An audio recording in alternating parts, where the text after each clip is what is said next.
नाही, त्याला काय देर आहे दुरुस्त आहे म्हणायला काही हरकत नाही. मुळात म्हणजे काही ज्येष्ठ सदस्यांनी विनंती केली होती, बीएससीत चर्चा झाली अशी आमच्या कानावर आली.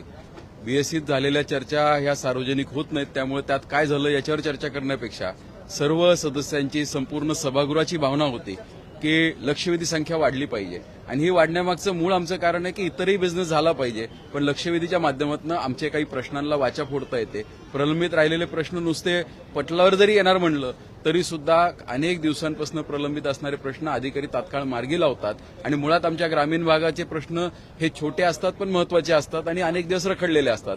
त्यामुळे ह्या प्रश्नांना एक संधी मिळावी ह्या अपेक्षेने आम्ही सर्व आमदारांशी, सर्व पक्षीय आमदारांनी चर्चा केली. जवळजवळ 170 आमदारांनी त्या ठिकाणी सही देऊन समर्थन दिलं होतं. हे निवेदन आम्ही अध्यक्ष महोदयांना दिलं. याची चर्चा सुद्धा सभागृहात झाली होती.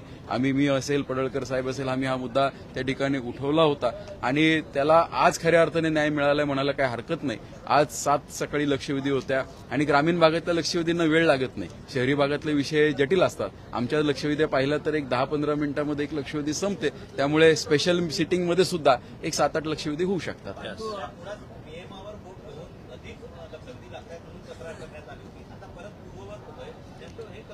सभागृहामध्ये नियमाच्या वरती अध्यक्षांकडे एक डिस्क्रीट पॉवर असते.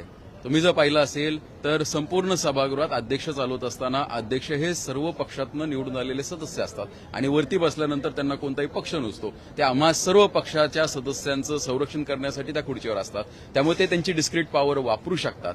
मुळात असं आहे, परिस्थिती बदलली की नियम बदलावे लागतात. परिस्थितीनुसार बदल घडले पाहिजे. आताची महाराष्ट्राची परिस्थिती पाहता, या सभागृहाची परिस्थिती पाहता, पूर्वी एवढी लक्षवेधी संख्या येत नव्हती, पण अलीकडच्या काळामध्ये सोशल मीडिया असेल किंवा मीडियामुळे ह्या सगळ्या गोष्टींना वाचा फुटायला लागली आहे. त्यामुळे प्रत्येक मतदारसंघातील आमदाराच्या मतदारसंघातील जनतेची इच्छा असते की त्यांच्या मतदारसंघाचे प्रश्न हे सभागृहात आले पाहिजे आणि सभागृहात आले, कारण जनतेला या सभागृहावर विश्वास आहे. त्यामुळे आमची सभागृहाकडनं ही विनंती होती की सभागृहात आमच्यासारख्यांचा आवाज त्या ठिकाणी आला पाहिजे.